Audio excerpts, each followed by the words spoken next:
exactement, les sujets à aborder. Sur chaque réseau social, on va aussi pouvoir décliner tout ce qui est Facebook, Instagram, c'est plus de grand public, plus B2C. Pinterest, tout ce qui est plus mode, design, décoration. Après, on a TikTok, Snapchat, qui c'est plus des contenus éphémères et plus focalisés sur un public plus jeune, la génération Z, on va dire ceux qui ont entre 18 et 25 ans actuellement.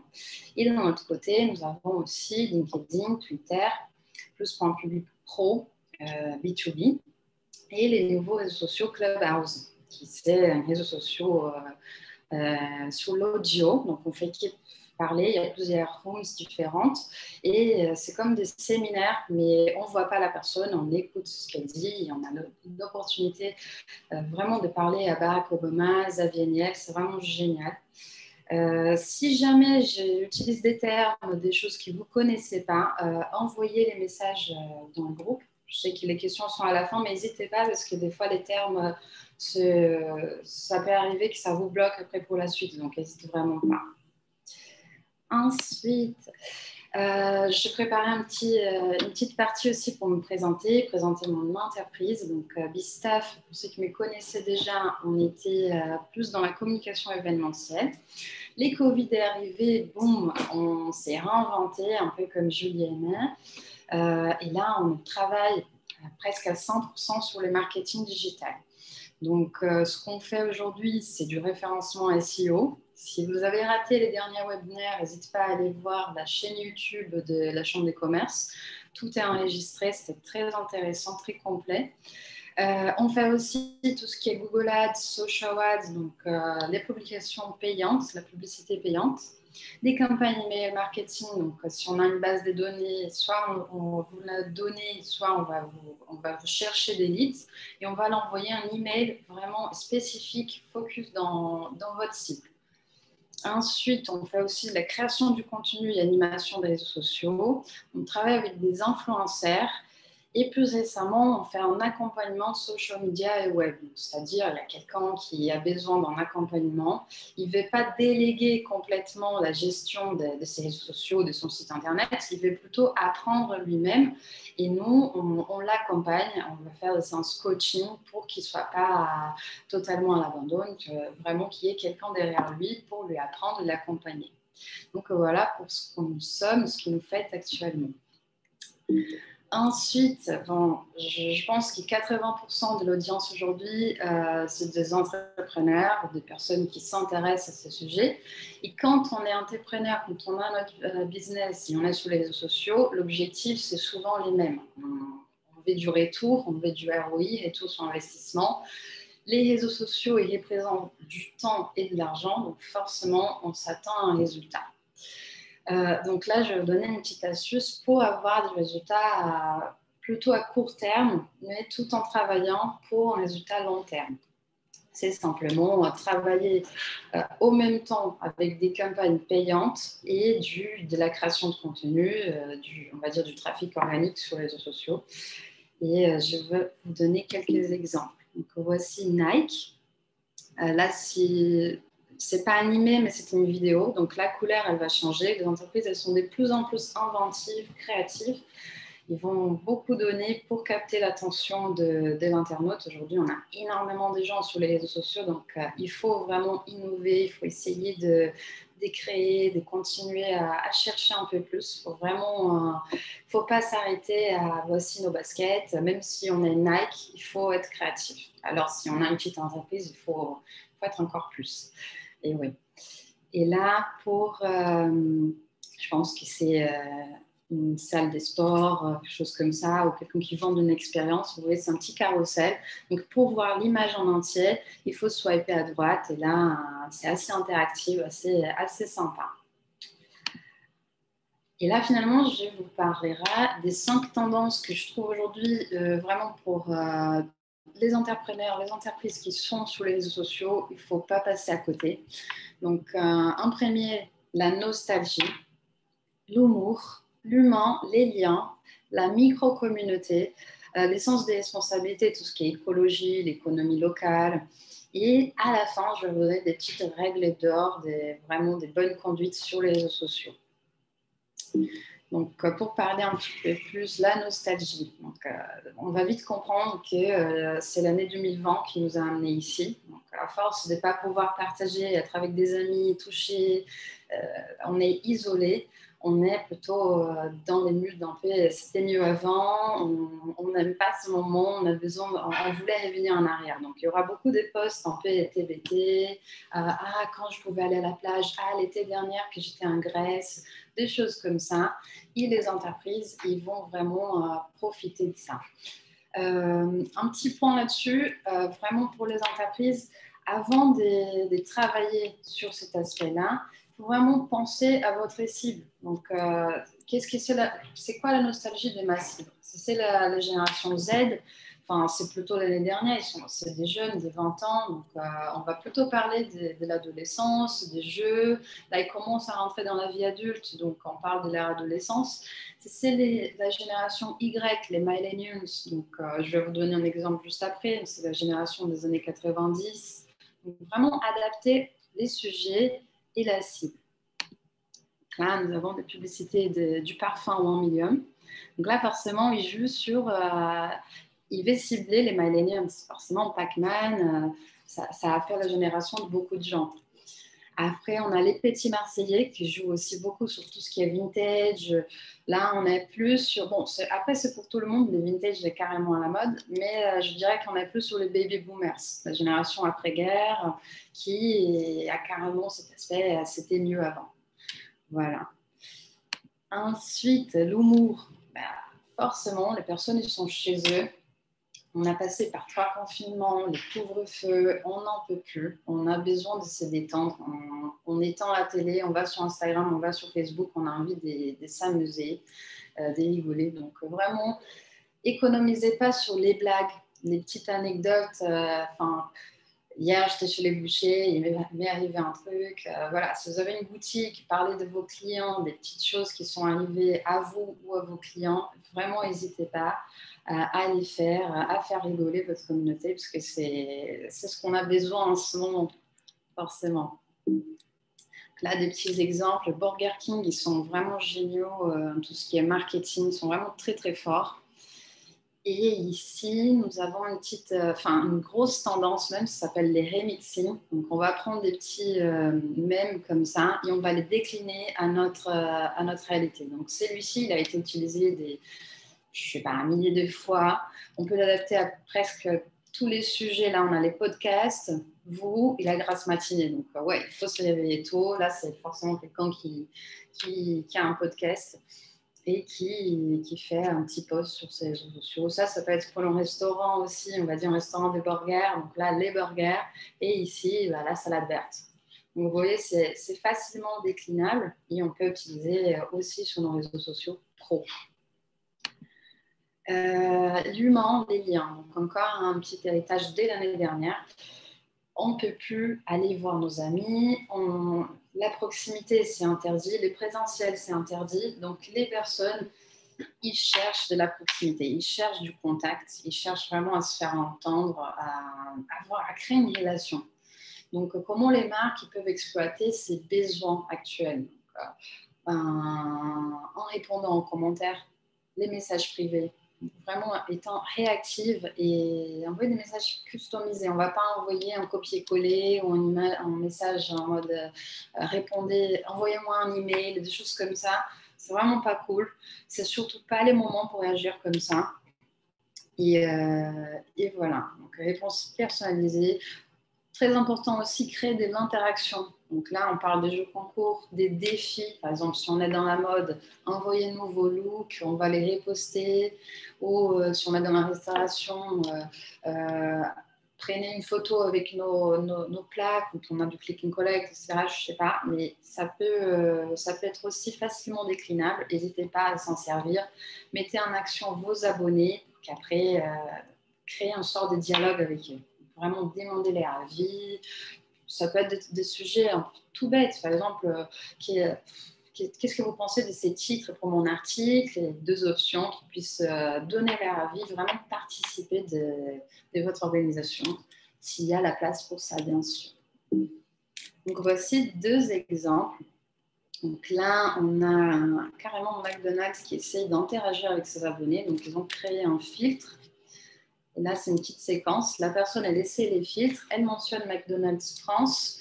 Et McDonald's, il reposte la personne. Donc, c'est vraiment gagnant-gagnant. La personne, elle se voit dans les comptes McDonald's. McDonald's, il fait sa pub et il interagit avec sa communauté. Donc, c'est vraiment génial.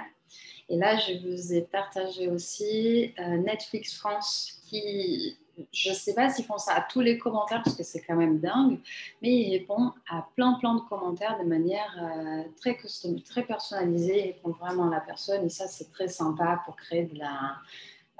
les clients, forcément, il est très content. Netflix m'a répondu, en plus, c'est marrant, c'est vraiment sympa. Et les gens, encore une fois, ils ont envie de ça, ils ont besoin de ça. Ils veulent du dialogue, ils veulent savoir qui sont importants, qu'on est là pour eux. Donc, vraiment, il faut s'en servir de ça, il faut explorer ces côtés-là. C'est une super tendance et en plus, ça va améliorer votre service client. C'est vraiment qui est du gagnant-gagnant. Ensuite, nous avons les micro-communautés. Donc, plus que jamais, les personnes ils cherchent de l'appartenance. Donc là, on tourne un petit peu sur tout ce qui est les conséquences du Covid-19. Forcément, les gens ils étaient isolés. Ils ont besoin de démontrer ça. J'appartiens à ces groupes. Je suis là pour échanger, pour trouver des informations qui m'intéressent. Donc, de plus en plus, on voit la force des groupes Facebook, WhatsApp, Slack, Discord, des plateformes de membership. Donc, vraiment, les gens, ils veulent se sentir dans sa tribu. Ça, je suis là, j'appartiens, je vais aider mes peers et on va avancer ensemble. Donc, voilà quelques exemples. On a Marmiton qui tient 3 groupes différents. Donc, vraiment, il a 60 000 membres dans un groupe, 4 000 dans un autre, 225 000 dans un autre. Donc, c'est vraiment énorme. Et là, il est libre à mettre des pubs, à partager ses menus de la semaine, vraiment, et avec des gens qui s'intéressent à leur sujet. Donc, pour les entrepreneurs, soit je vous conseille de créer une communauté, par exemple les Brésiliens qui aiment la mode en France, les marchés immobiliers Paris, des choses comme ça, vraiment ciblées, et essayer de toucher des personnes qui ont les mêmes centres d'intérêt, les mêmes passions. Si vous n'avez pas forcément envie de créer, ou si vous pensez que ce n'est pas pertinent, qu'il y en a déjà trop des groupes, intégrer d'autres groupes et vraiment essayer d'enrichir la discussion, partager vos points de vue, partager vos exploits, vos tips, vos astuces. Et ça va créer vraiment du lien entre les gens et peut-être potentiellement des clients. Je pense que là, on arrive presque à la fin. Une grande tendance aussi, c'est la responsabilité, l'engagement de chaque marque. Donc, c'est très important aujourd'hui, surtout pour la génération Z, les plus jeunes. Ils font vraiment attention. Est-ce que cette entreprise elle est éco-responsable? Est-ce que cette orange elle vient des France? Oui, c'est vraiment quelque chose qui... Les gens ils font de plus en plus attention, surtout les nouvelles générations. Après, il ne faut pas non plus abuser et dire on est éco-responsable et tous nos produits viennent de Chine. Parce que les gens, tout de suite, ils vont l'apprendre. Alors, on peut tenir un mensonge quelques mois, mais bon, après, les gens, forcément, ils découvrent et ça fait vraiment un bad buzz. Récemment, il y a eu une marque des bijoux qui disait qu'ils fabriquaient en France, alors que pas du tout. Et c'était juste un carnage sur les réseaux sociaux. Il faut quelque chose vraiment à éviter. En contrepartie, vraiment mettez en valeur les actions que votre entreprise entreprend. Genre, disons qu'on n'est pas écolo, on ne fabrique pas en France, on dépense beaucoup d'eau, mais on a la parité, on est vraiment 50-50, il n'y a pas de différence de salaire. Donc, je vais plutôt mettre en valeur cet aspect-là que de parler de l'écologie. Enfin, on va éviter, on laisse tomber, on parle des choses vraiment qu'on les fait, qui sont bien et qui peuvent mettre notre entreprise en valeur.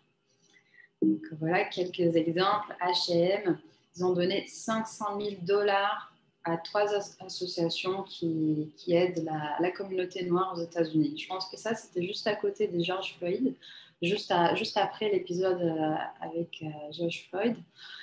Et vraiment, ça a fait un impact, 60 000 likes. Et d'un autre côté, c'est un très beau geste de la marque. Plus récemment aussi, en France, Burger King, et au lieu de juste partager des choses sur leur entreprise, sur les burgers, etc., ils partagent aussi, ils soutiennent aussi les restaurants de leur ville en France. Donc là, on a une photo d'un restaurant italien, il y a des photos des sushis. Ils vont soutenir les autres commerçants de la ville. Donc c'est vraiment c'est très malin de leur part. C'est aussi sympa pour les restaurants parce qu'ils profitent de leur visibilité. Et les internautes, ils apprécient ça. Ils se disent, ouais, voilà, Burger King, enfin, c'est très sympa ce qu'ils font. On va acheter plus sur Burger King. Peut-être qu'ils pas de manière rationnelle, mais forcément, ça joue un petit peu sur les rationnels. Ça va jouer forcément sur le long terme. Donc voilà, à la fin, les règles d'or, des choses vraiment qui, même si on comprend les tendances, on sait tout ce que les gens veulent entendre en ce moment, il faut savoir un petit peu les techniques. Là, on sait forcément l'algorithme, il est de plus en plus difficile. Il n'y a pas que Instagram, il y a aussi LinkedIn, Facebook. Il commence un peu à se copier.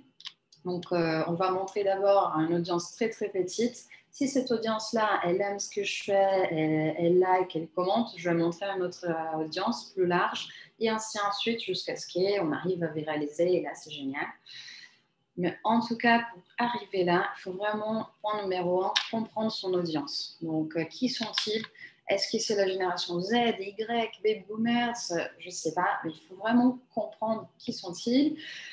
Créer des points en commun, d'accord? C'est les Brésiliens en France, mais c'est quoi? Quels sont les besoins de tous ces Brésiliens? Les points en commun vraiment avant d'écrire votre planning des publications. Quand on arrive à trouver ces points en commun, c'est là qu'on peut jouer sur une communauté. Voilà. 12e point, c'est la régularité. Donc, on ne va pas poster une semaine et après rester en silence 3 semaines. Forcément, déjà pour la communauté, c'est pas super. Et l'algorithme aussi ne va pas vous mettre en avant. Donc, vraiment, si vous ne postez pas du tout, commencez à faire 1 fois par semaine. Après, on évolue petit à petit, 2 fois, 3 fois, peut-être tous les jours. Vous testez. Il n'y a pas vraiment des règles. Je ne vais pas vous dire il faut poster 3 jours par semaine sur Insta. 2 jours Facebook et 3 stories chacun. Non, il n'y a pas vraiment des règles. Vous testez, vous voyez ce qui marche. Forcément, les plus on poste, les mieux c'est. Les plus on a des chances d'être vus. Mais en tout cas, commencez quelque part 1 fois par semaine, 2 fois, et vous adaptez ensuite. Super tendance aussi qu'il faut le faire, il ne faut pas négliger, c'est des vidéos courtes, on va dire des 15 secondes, vraiment des vidéos super courtes. Reels, TikTok, c'est vraiment la règle d'or, quelque chose qu'il ne faut pas passer à côté. Encore dans les contenus éphémères, donc tout ce qui est story, on peut faire des stories maintenant aussi sur LinkedIn, sur Twitter, il y a même des messages éphémères sur Messenger. Vraiment jouer là-dessus, être créatif. Et toujours veiller sur les statistiques. Donc, quand on a un compte pro, on arrive à voir, que ce soit sur Facebook, LinkedIn, Instagram, d'où viennent nos abonnés, à quelle ère ils sont actifs. Si c'est plutôt des hommes, des femmes, l'âge aussi qu'ils ont, 15, 24 ans, 24, 25, 36 ans. Donc, vraiment, on peut adapter les contenus, on l'étudie et on l'adapte. Et si les stratégies ne marchent pas, il faut vraiment changer très rapidement. On ne va pas prendre 3 mois, on prend plutôt 1 ou 2 semaines. Vraiment pour ne pas perdre du temps et arriver à voir les retours sur investissement qu'on cherche tous. Donc voilà, merci beaucoup. J'espère qu'avec ces tips, vous allez vous faire voir sur la net, vraiment y faire écho sur votre message. Donc merci et n'hésitez pas si vous avez des questions. Merci, Bruna. Super. Ces conseils sont vraiment conseils d'or. Bon, on arrive quand même no moment final et qui s'est ouvert à les échanges. Si vous avez des questions, si vous voulez quand même parler un peu de vous, donc là, c'est notre moment comment on dit en portugais, bate-papo. Donc, vous pouvez activer votre micro et échanger avec nous ou poser la question directement à Bruna, a Juliana ou a Valéria.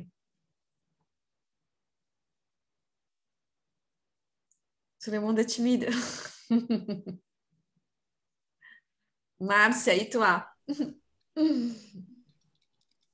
pense qu'on a été très clair. Je voudrais, pode falar Oui, bien parler sûr. português, français. Comme vous voulez. Não, eu prefiro. Je crois qu'il y a Il y a des de français, donc. Ah, d'accord. Donc, je voudrais poser une question à Bruna, parce que j'ai trouvé aussi a Bruna et aussi à Juliana, parce qu'avec Valéria, j'ai échangé quelques jours, j'ai trouvé aussi son schéma super bien. Et Bruna, ta formation, par exemple, tu es arrivée en France et donc tu t'es formée ici, c'est ça? Ou comment s'est passée la création de l'agence, par exemple, ici? Alors, ma formation, c'est un petit peu, il y a un parcours un peu fou. Au Brésil, j'ai fait une licence tourisme. Donc, j'étais assez jeune, je ne savais pas trop quoi faire. Du coup, je suis partie sur tourisme. Bon, aucun regret, vraiment. J'ai appris plein de choses. Ça m'a ouvert l'esprit au monde un peu. Ça m'a donné énormément envie de voyager. Donc, je connais beaucoup les différentes cultures. Je sais interagir. Enfin, ça m'a appris vraiment beaucoup de choses. Ensuite, en arrivant en France, je fais une licence en LEA, langue étrangère appliquée, donc encore dans cette partie multiculturelle. Et après, un master en marketing digital. Donc, c'est là vraiment pas mal d'études. Encore comme Juliana, j'avais un visa étudiant, donc ça me permettait d'étudier et de travailler à la fin. Et pour répondre à ta question, j'ai ouvert l'agence d'abord en statut auto-entrepreneur. Donc, c'est la nouvelle micro-entreprise. Donc, c'est assez facile. On n'a pas besoin de comptable, rien contre les comptables. Mais c'est super simple. On est vraiment autonome. On peut faire un chiffre d'affaires jusqu'à 80 000 euros, je pense. Et c'est vraiment facile pour commencer. Et tu as combien, c'est l'agence, il y a combien de collaborateurs? Les collaborateurs, aujourd'hui, nous sommes 4 personnes. 4 personnes? Oui. Et ils sont français et brésiliens? On n'a pas des Brésiliens, non. C'est assez multiculturel aussi. La plupart, ce sont des personnes nées en France, ouais, c'est des Français. À Paris aussi? Oui, à Paris, exactement. Vous avez envie de travailler dans le marketing digital? Oui, parce que je suis en train enfin de définir mon projet professionnel, mais le marketing, c'est une chose que j'adore parce que ma formation initiale, c'était dans la communication. J'étais journaliste au Brésil et donc je suis en France depuis la fin de 2013. Et depuis que je suis arrivée ici, dès le début, je voulais travailler avec importation, exportation France-Brésil, Brésil-France, Portugal, parce que notre atout, je pense que des Brésiliens ici, c'est le portugais. Et donc, j'ai commencé une formation pour avoir un diplôme français en 2016. Donc, j'ai fait un master dans le domaine de management international des arts de la France. Donc, c'est très large. Donc, on étudie un peu le mercado luxe en France, par exemple, la bijou, la joaillerie, le vin et les spiritueux, l'industrie culturelle aussi et marketing. Donc, j'ai eu beaucoup de modules de mon cours en marketing. Et maintenant aussi, donc là, j'aimerais aussi travailler avec le marketing des produits aussi. Et le marketing digital, c'est une chose que j'adore. J'ai commencé un cours sur la plateforme Coursera. Je n'ai pas fini, pas encore fini. Et c'est du marketing digital aussi. Et donc, j'ai vu ton agence, j'ai dit, oh, waouh, c'est super bien parce que c'est très créatif. J'aime bien ce côté-là de la créativité. Et aujourd'hui, c'est vrai. C'est indispensable, en fait. C'est indispensable être sur les réseaux sociaux et se faire connaître. C'est indispensable, sinon c'est compliqué. Et je trouve que c'est un marché aussi qui a la tendance, c'est qui grandir, qui s'expandir, c'est élargir, c'est ça. Donc, c'est pour ça que j'étais curieuse pour la formation, parce que maintenant que je cherche pour définir mon projet professionnel, je pensais aussi faire une formation en marketing digital, donc ça m'attirait beaucoup l'attention de ton agence, c'était ça. C'est super, merci. Ça fait vraiment chaud au cœur. Et je ne sais pas si vous êtes en statut en chômage partiel ou en recherche d'emploi, il y a plein de formations gratuites financées par l'OPCO, financées par Pôle emploi, donc vraiment pour ceux qui cherchent à se reconvertir. Vraiment, il y a plein de choses en ce moment. Je pense que Valéria saura mieux vous orienter, mais il y a vraiment plein de formations. Oui, c'est vrai, il faut que je demande par l'emploi, mais parfois, par exemple, il faut avoir encore le crédit là de CPF. Et, mon crédit, c'est déjà fini, donc je ne sais pas si Pôle emploi il peut financer entièrement une formation pour moi. Il y a l'OPCO aussi. L'OPCO, ils peuvent financer aussi, c'est en dehors du CPF. Donc, il y a des choses à voir. Oui, et avoir ça aussi après. Mais merci. Merci. A Valéria, ela é présente, né, Valéria? Je suis là. Oui, Valéria. Il y a une question. Quelle serait une stratégie efficace pour attirer des investisseurs afin de renforcer un projet? C'est à Lara qui a posé la question. Oui, j'ai répondu, j'étais là de l'écrire, mais peut-être que cette question peut servir aussi à d'autres personnes. À mon avis, déjà, c'est de faire un bon business plan, d'avoir une étude financière et une étude du marché. Évidemment, ces deux choses-là ne servent à rien si elles sont cachées, si elles restent dans un tiroir. Il faut parler à son entourage, il faut communiquer à sujet de ce projet et sûrement, vous allez trouver des personnes intéressées. Il y a des réseaux spécifiques. Si vous voulez aller directement, c'est-à-dire taper dans les portes des personnes qui sont prêtes à accompagner, à investir. Il y a vraiment plusieurs réseaux qui peuvent accompagner. D'accord, là, je réponds de façon rapide. Alors, ok, oui, c'était bien. Je pense que Lara, elle a eu sa réponse. Je profite, puisque vous m'avez donné la parole. Pendant ma présentation, j'avais dit que dans la période noire, j'ai créé une sorte de document pour parler de cet échec. Et je veux vous montrer parce que je l'avais nommé, est-ce que tout le monde voit ici? Oui. Oui, j'avais nommé l'échec avant le match. Et si vous voyez bien là la date, c'était l'épreuve d'une épreuve en durée de décembre 2017 à avril 2019. Donc tout ça c'est des choses très difficiles que j'ai dû affronter par rapport à ma ancienne société et qui a eu évidemment un impact sur ma vie personnelle et en conséquence professionnelle aussi. Mais comme j'ai dit dans la couverture, c'était l'échec avant le match. Parce que je crois vraiment, et s'il y a une chose que je souhaite partager avec toutes les femmes, toutes les personnes qui nous écoutent, c'est ne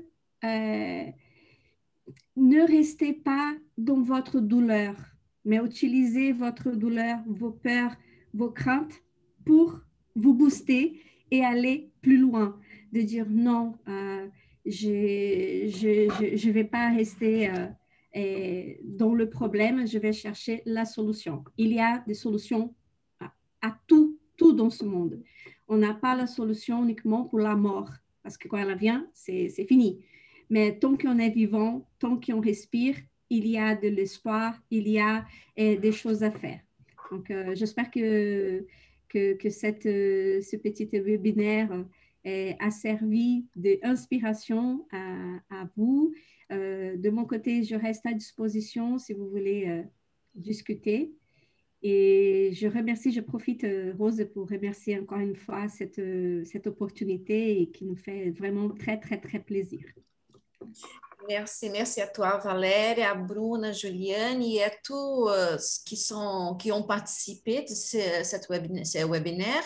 Et je profite pour inviter à d'autres qui c'est demain à 18h30. On va faire un atelier de vin avec la gastronomie. Donc, on va parler de vin, on va parler quand même d'une dégustation. Il y a une dégustation de vin et chocolat qui même si vous n'avez pas le kit dégustation, c'est pas grave, vous pouvez quand même participer parce qu'il y a toujours de nouvelles choses à apprendre. Donc, vous êtes tous invités. Il suffit de acompanher la Chambre de commerce dans les réseaux sociaux, soit LinkedIn, Instagram, Facebook, qu'il y a l'invitation et que vous pouvez accéder le lien.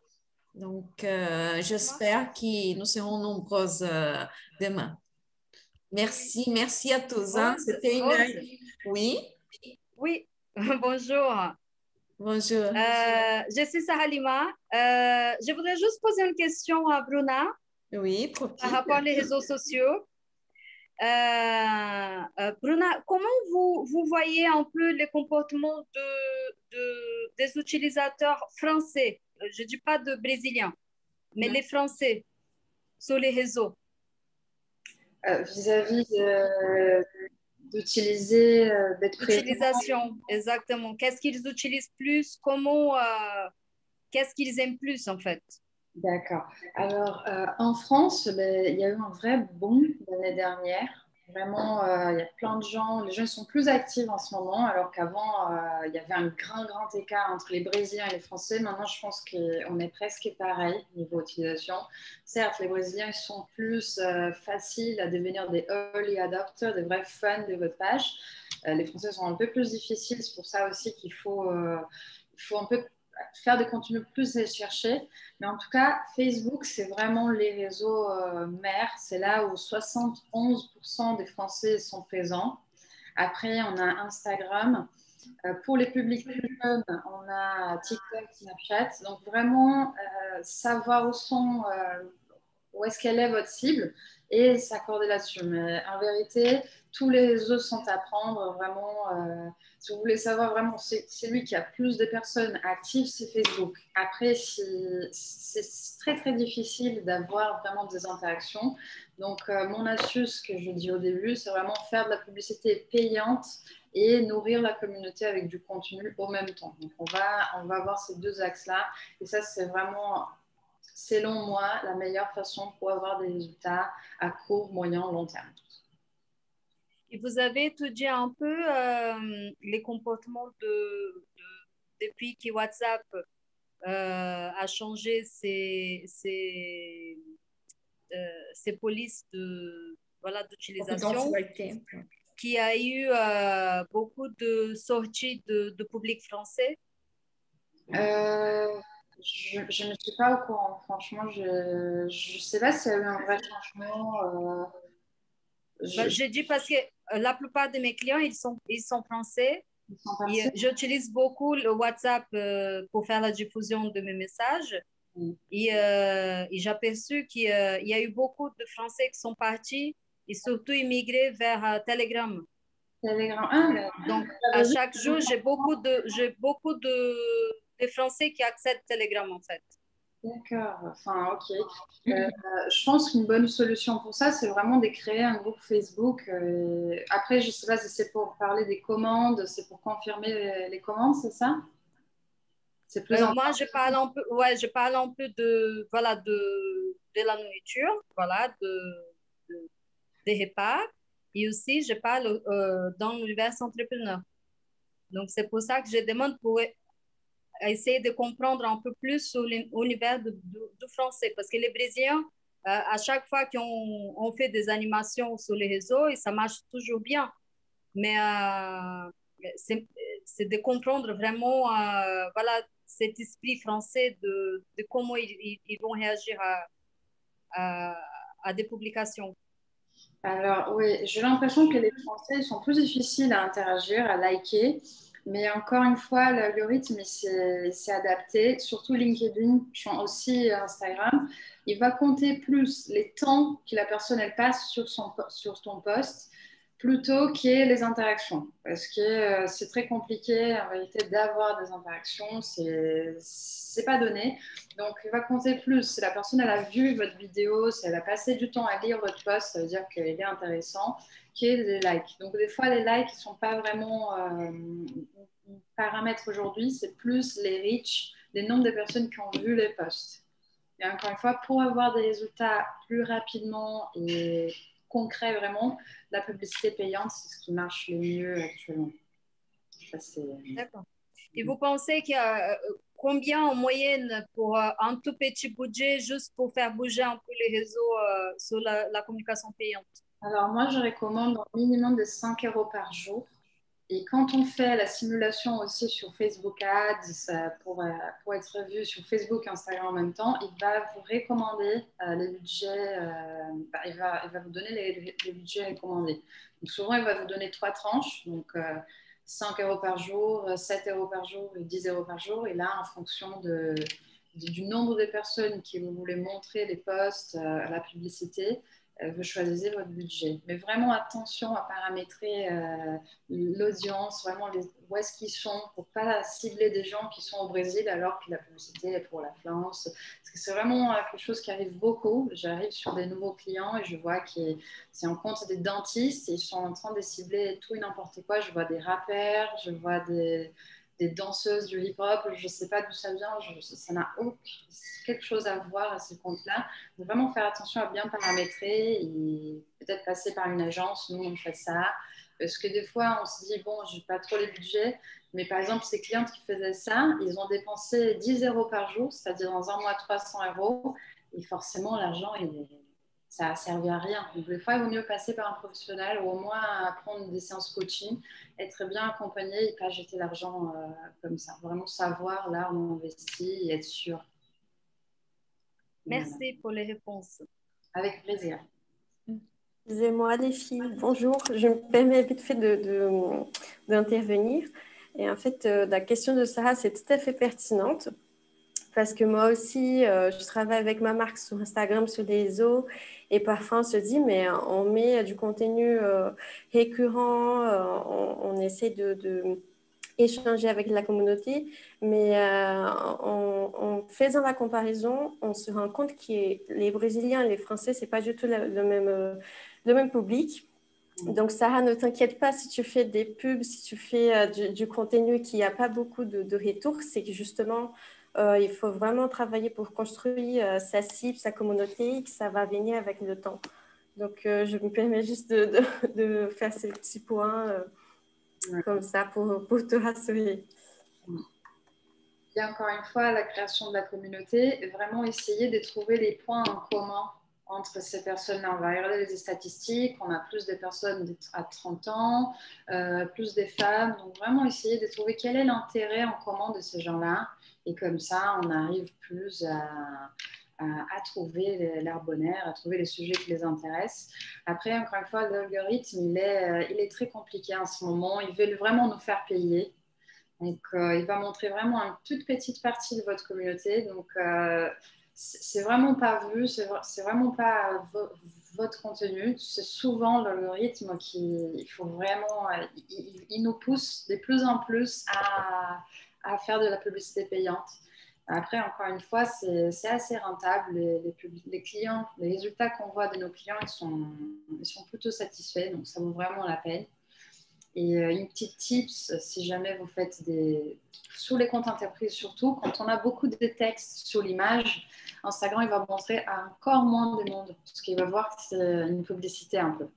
Donc vraiment focus sur l'image et éviter les textes dans les images Instagram. Ça peut jouer aussi à encore plus plomber la visibilité. Bon, super. Il y a encore des questions? Profite, on donne 5 minutes finales, sinon on ferme déjà. Rose. Oui. Voilà. Donc, je suis traiteur brésilien. Depuis 2012, j'ai ouvert mon entreprise. Et j'ai profité un peu, j'ai fait une migration de la... Pardon, c'est parce que je cuisine en même temps que je parle. Mais au Brésil, j'étais chargée de projet dans l'organisation événementielle. Et quand je suis arrivée en France, j'ai commencé à me poser la question, qu'est-ce que je pouvais faire dans mes conditions qui n'étaient pas si évidentes administrativement. Et puis, je me suis convertie en cuisine, que c'était quelque chose que je faisais bien et qui j'aimais bien. Et qu'à la fin, voilà, ça fait la bonne liaison entre l'organisation événementielle, tout ce que j'avais déjà fait au Brésil et tout ce que j'ai appris en cuisine. Et la crise, elle m'a fait beaucoup de défis, Là, je suis en plein apprentissage avec la crise Covid, parce que j'ai dû quand même changer un peu les stratégies de l'entreprise et les schémas voilà, que j'avais choisi depuis 2 ans en ouvrant une boutique. Donc, j'ai trouvé super, super cool la présentation de tout le monde. Je pense que c'est très enrichissant pour qu'on écoute un peu et on voit que l'entrepreneuriat, c'est pas si évident, c'est pas automatique et rapide comme on souhaite. Mais il faut persister, il faut voilà, être résilient. Génial, Sarah. Merci beaucoup. Et maintenant, tu as dit que tu es en train de préparer à manger. Qu'est-ce que tu prépares de bon? Profite de la publicité en même temps. Ouais, je suis en train de préparer des bobas de crevettes.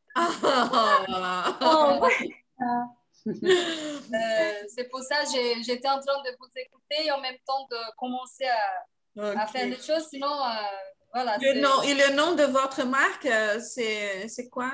C'est Sahalima Traiteur. D'accord, ok. Bon, super, merci pour profiter et échanger avec nous aussi votre expérience. Et le but, c'était justement de montrer que ce n'est pas facile, mais ce n'est pas impossible. Donc, et nous avons des forces. Exactement. C'était ça le but. Donc, merci pour votre contribution. Merci à vous, merci à tous. Merci à tous. Et à la prochaine. À la prochaine. Gratidão.